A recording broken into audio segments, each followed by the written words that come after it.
I simulated 10 seasons on 10 different Formula 1 games, and these were the crazy results. We start in 2014 when we had a 22 car grid. The first year of the new regulations was won by Hamilton in comfortable fashion as he secured his second title. In our alternate reality, we didn't have double points for the final race, and so the gap was a comfortable 46 points to Rosberg. It's obvious then that Mercedes dominated in the Constructors' Championship as they got more than 800 points and won every race available. This was in a 17 race season as well. Down the grid it was orderly as Williams took up second, Red Bull had third, and Ferrari were fourth with their awful oversteery understeery car. Second place was not ordinary though, as Williams' incredible rise was a massive surprise. They had finished 2013 in 9th place with only 2 point scoring finishes, and now were the second best team in F1. Crazy what a Mercedes engine could do for you. After the top 4 teams there is a noticeable gap to 5th place, which was Force India.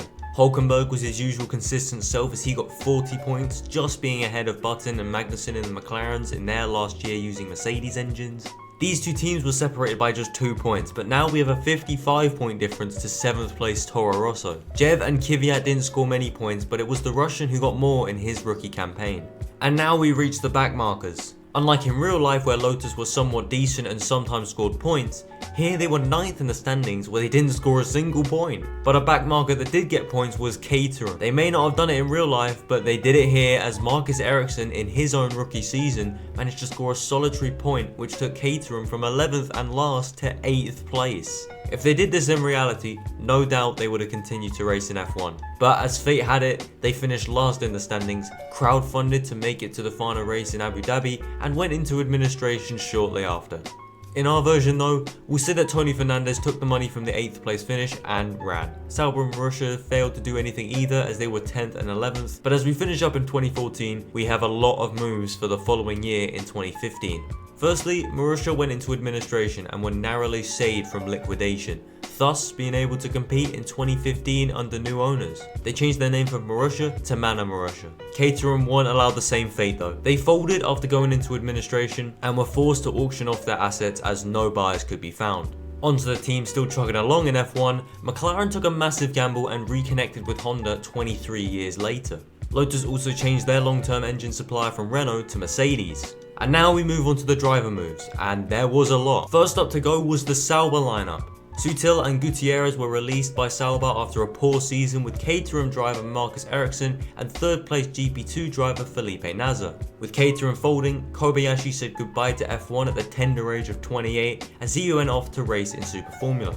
After another lackluster season and being comprehensively beaten by his teammate, Max Chilton lost his seat at Marussia, and Jules Bianchi, rest in peace, was still trying to recover from his major accident at Suzuka. These two were replaced by Will Stevens, who debuted for Caterham in their crowd-funded race in Abu Dhabi, and Roberto Merri, who juggled Formula Renault alongside Formula 1 races. In the Red Bull family, big moves happened.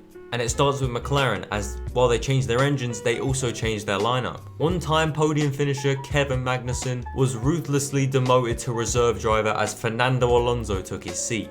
This left an open seat at Red Bull, and after a decent rookie season, Daniel Kvyat was chosen to be the one to replace the 4-time champion, with 3rd place in the F3 Championship Max Verstappen filling his seat. And in the other side of the garage, Jev was binned off by Toro Rosso as Formula Renault champion Carlos Sainz got the seat. This just about does us for 2014, so let's move on to 2015. 2015 saw more of the same, with Mercedes dominating once again and Rosberg taking the championship away from Hamilton. It was a comfortable gap from 1st to 2nd once again. It was a year of change for the rest of the grid as Red Bull fell from 3rd to 4th, Ferrari rose from 4th to 2nd, and McLaren fell from slightly competitive in the midfield to 0 points and 9th place in the standings. Williams fell from 2nd to 3rd, but they did have something to be happy about as Bottas won a race this year. Raikkonen and Vettel were a great partnership as they were separated by just 1 point, and the latter managed to score a victory for the prancing horse. Sauber also had an incredible change in fortunes as they went from 0 points and nearly last place in 2014 to 31 points and 7th in the standings. Nasr and Ericsson were a good pair and were inseparable. Another great rise was Lotus, who gambled well with the Mercedes engines, which resulted in them going from 0 points to 31 points and 6th place in the standings. Maldonado also finished above Grosjean in the standings, which has to be said is surprising. Mana Marussia's fortunes didn't change however, as their incredibly underdeveloped car was purely there to make up the numbers and they finished dead last. We can't forget Force India though, who finished in another impressive 5th place. And finally, Toro Rosso signed to the upper hand on Max as their team finished 8th in the standings and Carlos scored 15 points to Verstappen's 7. With the standings covered, let's look at the changes to the grid. First off, we got a new team coming in which would spice up the driver market. None other than Haas F1. However, that did mean we said goodbye to some teams as Lotus and Mana Marussia were both gone. They were only renamed though because Renault purchased Lotus to become Renault F1 team and Mana Marussia requested a name change which was granted to become Mana Racing. They also switched from Ferrari to Mercedes engines. On to the actual moves now, and with a new switch and a facelift for Mana, they completely revamped their driver lineup. Mary and Stevens were both shipped out to Mana's WEC team, never to be seen again in the F1 paddock, and in came Deutsche Tourenwagen Masters champion Pascal Wehrlein and the 4th place GP2 driver Rio Haryanto, the first Indonesian to ever race in F1. The Wikipedia refers to him as a GP2 regular as well. Biggest violation you can get, especially if you finished 4th the year before. With 2 new seats for it, Haas, Grosjean took a gamble and joined the team with his teammate being Gutierrez. How he came back? We will never know. This left the drive free at Renault, and so free agent Magnussen took it after being dropped by McLaren. And after his sponsors fumbled the bag on him, Maldonado was out too, and in came the 2014 GP2 champion Jolyon Palmer. The final move for the season came in the form of Verstappen and Kvyat, who did a seat swap going into 2016. Obviously, we all know why this happened, but with all that said, we can now move on to the next season. 2016 was another amazing year for Mercedes as Rosberg managed to surpass his dad and become a 2-time world champion. It was another comfortable lead for Nico and the team as they continued to destroy the rest of the field. However, they did let the rest get some wins. Verstappen and Vettel both grabbed a solitary win and Ricciardo managed 3, but still finished 12 points behind Max. The fights for the places in the constructors were hard fought as Red Bull and Ferrari could only be separated by 41 points. The points were more spread out here and teams like Force India finally managed to break the 100 point mark. It was a close fight for 4th in the constructors as Williams began to fall away and it was Force India who grabbed the higher position as Hülkenberg nearly doubled Perez's points total. Haas were a comfortable 6th place as they achieved a great result in this season, being very clear of 7th but quite far from 5th and 4th. Baby steps though, surely it's only up for the American team. Grosjean was their star as he got 66 points with his average teammate getting only 21. McLaren picked up form from their 2015 season and managed 7th place with a nice amount of points, and Button beat Alonso by 7 points. Times were still not amazing for Toro Rosso though as they finished 8th again and were nowhere near 7th place. Kvyat responded well to his sacking by destroying Sainz 21-8 in the points,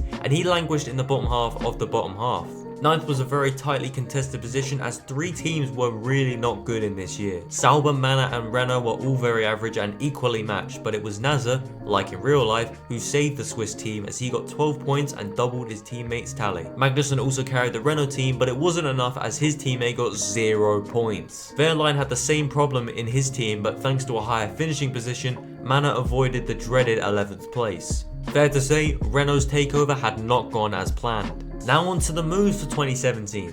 After finishing 10th and grabbing the last bit of the prize money, Mana ran from the sport. Nah, but for real, they missed out on 10th spot in real life by a crazy race which saw Nasser score 2 points for Sauber, taking them above Mana, who had been riding on a singular point for most of the season. At the end of the year, after getting no prize money, the parent company of Mana Racing went into administration and collapsed after no buyers were found. Thus, we said goodbye to the last of the 3 teams that entered in 2010. All of this left Haryanto without a drive and shockingly, no teams came calling. Not even McLaren, who lost Jenson Button to retirement. This left an open seat that was taken by 2015 GP2 champion Stoffel Van Dorn. Rosberg also announced his retirement at the end of the year, having beaten Hamilton 2 years in a row in equal machinery. His replacement was Valtteri Bottas, who was in turn replaced by 2016 European Formula 3 champ Lance Stroll. And at Sauber, despite Nasser outscoring Ericsson in both real life and this alternate reality, he was sacked. Crazily enough, he was actually going to swap seats with Wehrlein at Mana with the German heading to Sauber. But because he scored 2 points with the team he was leaving, which took them above Mana, this bankrupted the team and left him without a seat. One of my favourite moments in recent years. Back to the rest of the grid, and now we only have 10 teams, this should make it easier. Gutierrez, after another average year in F1, was released by Haas, and so Magnussen jumped at the chance to escape Renault. He was replaced by Nico Hülkenberg, who in turn was replaced by 2015 GP3 winner Esteban Ocon. This was a hectic year which saw us lose 2 drivers to retirement and a full-on team due to Felipe Nasr, but now we can move on to 2017. And after 3 years of straight Merc dominance, we finally have a different team and driver winning the thing. Vettel did what he was destined to do in real life by winning the 2017 championship ahead of Bottas and then Hamilton in the standings. Yeah, that's right. Bottas finished 43 points ahead of Hamilton as he impressed in his debut season at the team. No one could get close to Vettel though, as he broke 400 points and got 12 wins and 17 podiums. The Red Bulls were very equally matched, and Ricciardo and Verstappen were separated by only 3 points, despite neither of them getting a win.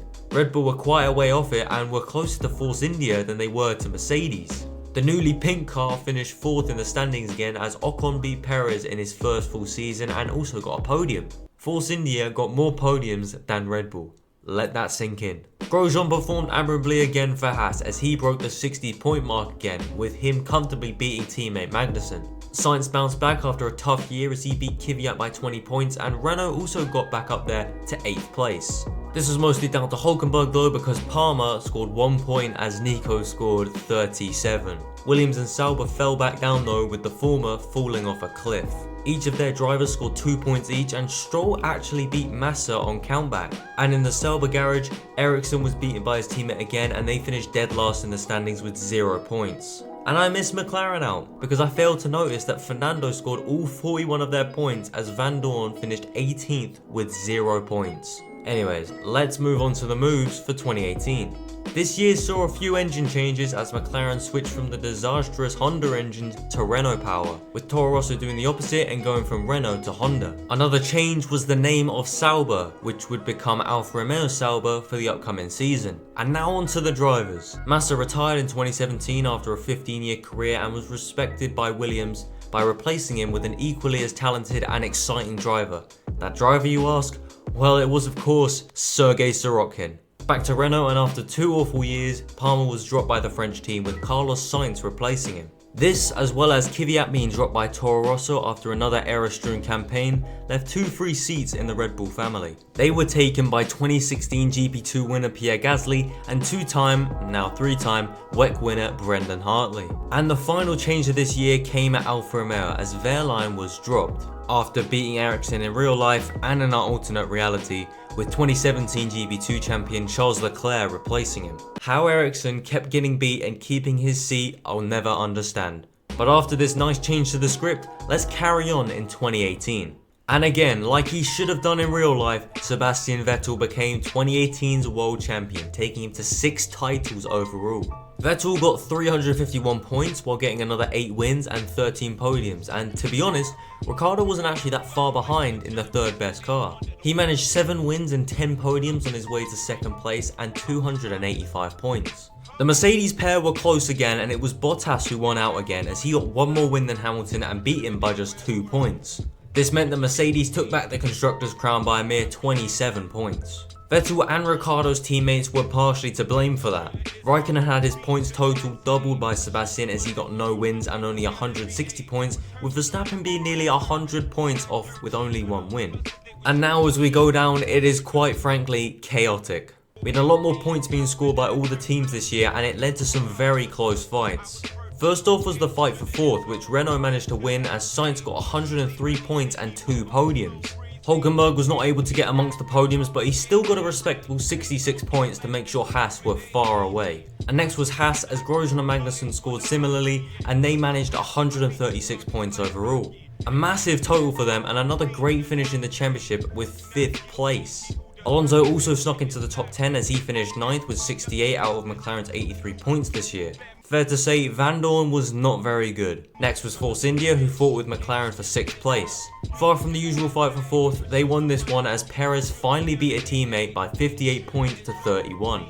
Sauber also got a load of points thanks to Leclerc and Ericsson, who kept tabs with Charles, to be fair to him. This equal pairing earned the team 61 points, which took them ahead of Williams and Toro Rosso, who scrapped for 9th place. 2 points separated the teams, and Stroll comfortably beat Sorokin, who finished last in the standings with 10 points. 2018 also saw a few teams being changed around. Force India entered administration and came out the other side with a new name, Racing Point Force India, and an owner with the name Lawrence Stroll. Fun fact, the team kept Force India in the name because F1 rules required the constructor name to include the chassis name, which was Force India VJM11.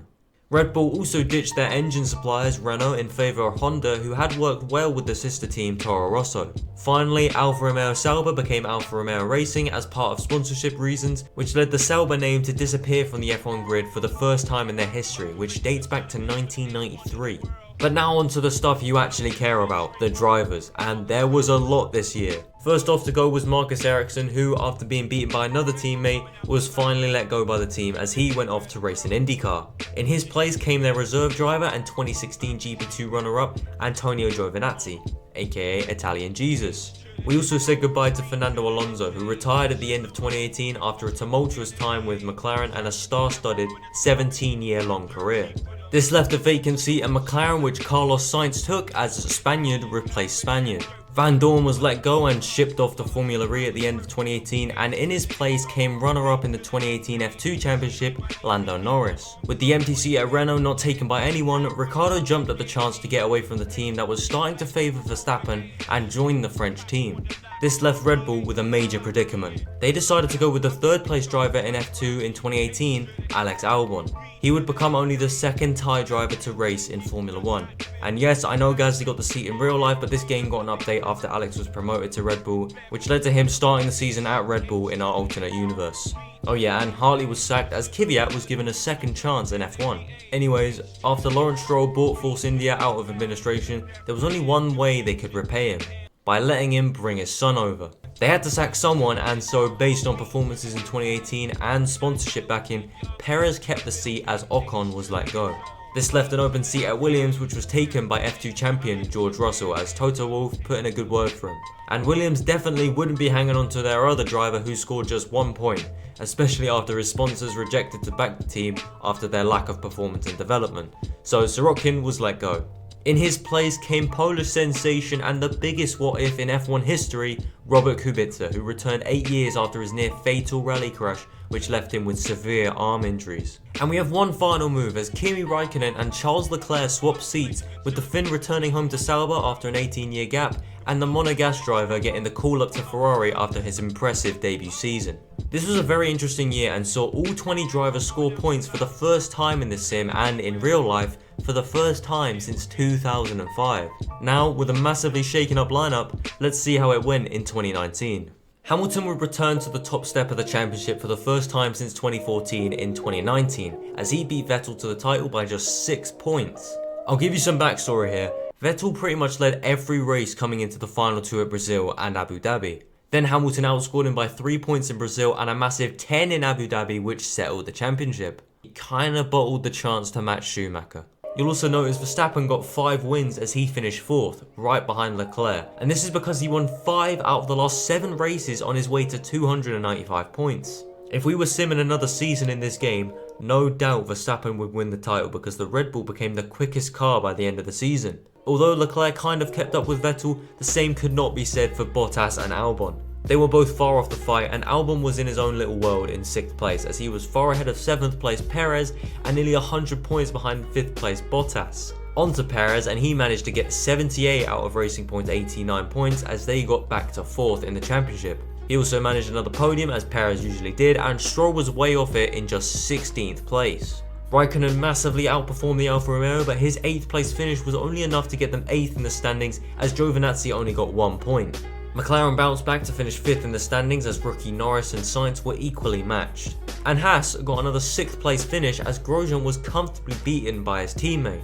This battle for 6th was very hard fought, and Renault were level on points with Alfa and were only 6 off of Haas. Hulkenberg beat Ricciardo by 3 points, and like at Alfa, Gasly massively outperformed his teammate as he got 33 of Toro Rosso's 36 points. And the less said about the Williams pair the better. The toothpaste car was awful this year.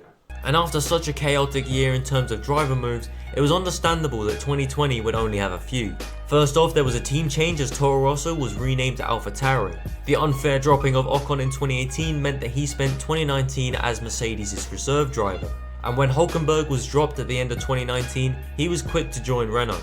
And finally, after a miracle year where Kubica returned to F1 and completed a full season, even with his injuries, he was dropped by Williams, moved to Alfa Romeo as reserve driver, and was replaced by the GOAT, 2019 F2 runner-up, Nicholas Latifi. Surely nothing bad will happen in 2020 which would mean that we wouldn't get a full season. I don't know what I was talking about. Because in 2020 we would complete all 22 races as planned, with Bottas taking the championship. He claimed 12 wins, 20 podiums and finished 30 points ahead of Hamilton to become the first Finnish champion since Raikkonen 13 years ago. Mercedes demolished the grid, getting over 900 points and claiming all but one of the available victories. That lone win was taken by Daniel Ricciardo in his Renault at the final race in Abu Dhabi. Ferrari clearly weren't accused of cheating in this alternate reality, and so the pair of Vettel and Leclerc fought with Red Bull for second place. It was pretty close to be fair, probably because of Albon chilling in 7th behind a Renault and with only one podium, as his teammate got 13. And now let's look at Ricciardo. He got 6 podiums along with his win and was only 13 points off from beating Vettel in the championship. Renault got 205 points and probably would have challenged Ferrari had Ocon not been so terrible. But now we talk about McLaren and the tracing points. Their advantage that they saw in real life did not translate here, and they went back to 6th place as Stroll actually did a bit better but was still far off Perez. The McLarens were equally matched again, with the duo only being separated by 4 points. And now the battle for the last places. AlphaTauri were clear of the Ferrari backmarkers and Gasly performed well again, getting 13 points to Kvyat 6. Magnussen also did well to get 1 point for Haas, as this took them above Alfa Romeo and Williams. Raikkonen beat his teammate, and surprisingly the GOAT did not beat his teammate, as Williams finished at the foot of the table once again. And if you're curious about who won the inaugural and final race at Vietnam, it was Hamilton. Because of course it was. There was big news in the moving market as McLaren changed engine suppliers for the 3rd time this sim. They would return to Mercedes power for the first time since 2014. And Racing Point became Aston Martin as Big Daddy Stroll invested in Aston Martin. Renault also became Alpine as they are Renault's sports car brand. First to go out of the drivers was Kvyat after his underwhelming return saw him get beat year after year by his teammates. He was replaced by 3rd in F2 in 2020, Yuki Tsunoda, who became the first Japanese driver in F1 since Kobayashi in 2014. Albon was in a similar situation to Kvyat and was also dropped from F1 after getting beat by Verstappen twice. Perez was elected to replace Albon, becoming the first driver since Mark Webber in 2007 to join the team without previously being a Red Bull Junior team member. The Haas team underwent big changes as both Magnussen and Grosjean left the team. In their place came 2020 F2 champion Mick Schumacher and the 5th place driver in the same year of F2, Nikita Mazepin. Perez only joined Red Bull because he had been kicked out of the team thanks to Vettel joining Aston Martin, and this meant a seat of Ferrari was going, which was taken by Carlos Sainz as he essentially copied Fernando Alonso's career. Talking about him, he would return to the sport as Ricciardo headed to McLaren to replace Sainz and would take the seat at Alpine for their first season in F1 and his first at the team since 2009. And that completes the grid for 2021. With Mercedes looking unbeatable, can they get another win in 2021? Let's find out. It was a return to the top position for Lewis Hamilton in 2021 in a year that saw him go toe-to-toe once again with teammate Valtteri Bottas. Verstappen also impressed as he claimed the final 4 wins that the Mercedes duo didn't get, as well as 17 podiums, as Ham Verbot was in full swing once again. Perez also had a good season as Verstappen's backup, as even though he didn't get a win, he got 273 points and 9 podiums to ensure Red Bull finished 2nd. Norris also impressed as with just 3 podiums and no wins, he broke the 200 point mark, as clearly the new engines in the McLarens were a much needed improvement. Leclerc and Ricciardo claimed a win each, as Charles was the last of the 200 point club and won his race at Singapore, and Daniel only stood on the podium once all year. And of course, it was at Monza, and Norris finished 3rd. So close to being fully realistic here. Verstappen also retired from that race and Bottas finished 22nd, so F1 2021 was making a good prediction here. As we move down, we have an impressive showing from Pierre Gasly, who dragged Red Bull's sister team up to 5th in the standings with 100 points. He scored 82 of them as rookie Tsunoda struggled to compete and could only score 18. Alpine were chilling in 6th, all thanks to Alonso, who scored all of their points, as Ocon finished behind Italian Jesus for God's sake. Vettel also carried the Aston Martin team as he got 20 points and Stroll got 1. As we move further and further back to the drivers that didn't score, we find Raikkonen just behind Ocon, but also in front of both Williams and Haas drivers. Russell finished best of the awful teams as Schumacher managed to beat Latifi in that awful Haas. And it's fair to say, Mazepin was not very good in 20th and last place. With all bases covered in the standings, let's move on to the driver transfers. To start us off, Kimi retired from the sport after a very successful 19-year career which saw him win a single world championship. His teammate Giovinazzi was so devastated by the news that he also left the sport. The free seats at Alfa Romeo were taken by Zhou Guanyu after finishing third in F2 in 2021, and championship runner-up Valtteri Bottas, who clearly had had enough of the Mercedes team. With an empty seat left vacant at Mercedes, Academy junior George Russell joined the team. This meant Albon returned to the grid in the form of Williams. The Haas team saw a slight shake-up as Ukraine was invaded by Russia, which gave a perfect excuse to sack the awful Mazepin. He was replaced by former driver Kevin Magnussen. Team changes saw Honda fully leave the sport, even though that's a total lie, and the Honda engines that supplied Red Bull and AlphaTauri became Red Bull powertrains. And we also had aero reg changes coming, which would see a return of ground effect for 2022. That is everything in 2021, and although there wasn't a title decider in the last lap of the last race, it was still an interesting and very close one. The first year of the new reg saw a new face take the championship win. Verstappen was insanely dominant as he won 15 races and scored exactly 500 points. The next closest driver was Leclerc as he got 307 points, and Max doubled Perez's points for the season. Leclerc and Norris stole a few wins off of Max, with Charles winning the first 2 races and then Verstappen's home race, and Lando taking wins in Singapore and Japan. Russell even won a race this year as he took victory in Austin. Sainz was a good team player, and although he didn't win a race, he still nearly equaled Perez's total with a nice 237 points. Hamilton was right behind and outperformed his teammate even without a win. Alonso once again pulled his weight at Alpine as his 99 points made Alpine finish 5th in the standings. Norris had over 200 points, but Ricciardo didn't even get 100 as he really struggled this year. Ocon has not been very good in this sim, but even he nearly beat the Aussie. After an incredible 2021, AlphaTauri fell back down to reality and got just 13 points. This was enough to finish 6th though, as there was a notable decrease in quality in the second half of the grid. Gasly had only 9 points but was 11th in the driver standings, and behind him was the Haas duo of Magnussen and Schumacher. Unlike real life, Schumacher actually didn't retire from a race this season and was consistently finishing, which meant Haas jumped from 10th to 7th place. Then it was Tsunoda, who still hadn't really improved. Alfa Romeo once again scored 1 point thanks to the experience of Bottas, and Aston Martin just bettered Williams as both teams didn't score. It was basically Vettel vs Albon, as Stroll was useless, being behind Zhou in the standings and only finishing ahead of Latifi. That should be everything, so let's move on to the transfers. There were a few shocks as Vettel retired from the sport. This crowned an incredible career as he achieved 6 world championships in this alternate reality and even gave Ferrari their first in 10 years. His replacement was a worthy but crazy one in Fernando Alonso. He'd given up on the Alpine project and gone to nearly the worst team on the grid. This meant Gasly went to the French team to partner his best mate Ocon, and saw Ricciardo return to AlphaTauri after a shocking year at McLaren. One Aussie replaced another as F3 and F2 champion Oscar Piastri moved to McLaren after being signed and then not signed by Alpine. Elsewhere at the back of the grid, Sargent was signed by Williams after finishing 4th in F2 and became the first American driver since Alexander Rossi in 2015 to race in F1, and the first full-time driver since Scott Speed all the way back in 2006. Let's see if he can disgrace the American name any more than some of his predecessors. The final move saw Schumacher sacked by Haas after some shocking drives in real life, and in came Nico Hülkenberg, who claimed his first full-time seat in 4 years. Honda also officially returned to the sport, even though they were already there last year, and became Honda Red Bull powertrain. It was a dominant year for Verstappen and maybe a sign to come. As we enter a new era, there is a new face of the sport in the making. But there wasn't, because the Verstappen dominance ended there in 2022 as we had a very unlikely champion in 2023. Lando Norris was the best driver in 23 and he shared a great championship with Verstappen. They were separated by 27 points as even with 2 less wins, Lando stayed consistent and beat Max. Leclerc had a good year for Ferrari as they were involved in a very close constructors battle. 3 teams had over 600 points and it was McLaren who returned to the top, with Mercedes finishing just 3 points above Ferrari, and Red Bull weren't too far behind themselves. There were a lot of points up for grabs, and that meant that 8 drivers scored 200 and more, and Perez was the worst out of them all as he only got 5 podiums and still no wins for Red Bull. Hamilton got 3 wins to meet his teammate once again, as Russell got 11 less points and 1 less win. Piastri also had a very good debut season as he managed a win and got 8 podiums to help McLaren win the championship. Sainz didn't get a win but still did decent to get 272 points, and that covers everything in the top 4 teams. Next was Aston Martin, who were a cut above the rest, and Alonso got 86 points to secure that 5th place. Gasly was next as he carried Alpine, and Ocon continued to be awful in the sim.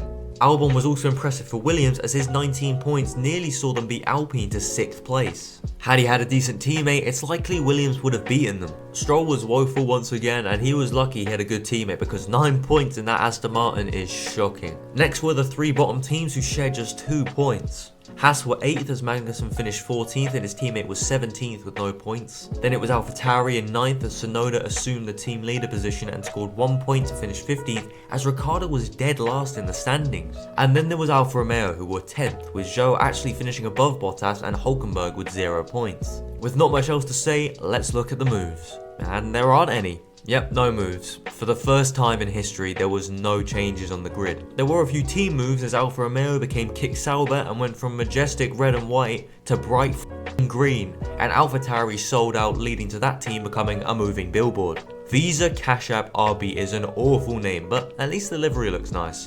That sets us up for a good season in the final year of the sim, and what a surprise with Lando winning a championship. It is likely Verstappen will return to the top in 2024, but maybe, just maybe, we could get another shock in the final year of this simulation. And in the final year of the sim, Max Verstappen closed it out as he claimed his 2nd title. At first look, it's bad, but then when you look closer, this was an amazing season. First, we start off with MaxiPad. 10 wins, 17 podiums, not too shabby. But then there's Leclerc, who was only 15 points behind with 3 less wins, but 2 more podiums. Sainz was 3rd with a win finally in this sim, and he was just ahead of the Mercedes power as Russell was 4th, Alonso was 5th, and Lewis was 6th. Russell managed 2 wins this year, which is cool, but Alonso got 3. I don't know how, but the Aston just became the 3rd best car late on in the year, and Fernando was influencing the championship by beating Leclerc and Max at some races. At least he finally got his 33rd win. Hamilton didn't get a win and was quite disappointing, but with him off to Ferrari, it's kind of understandable.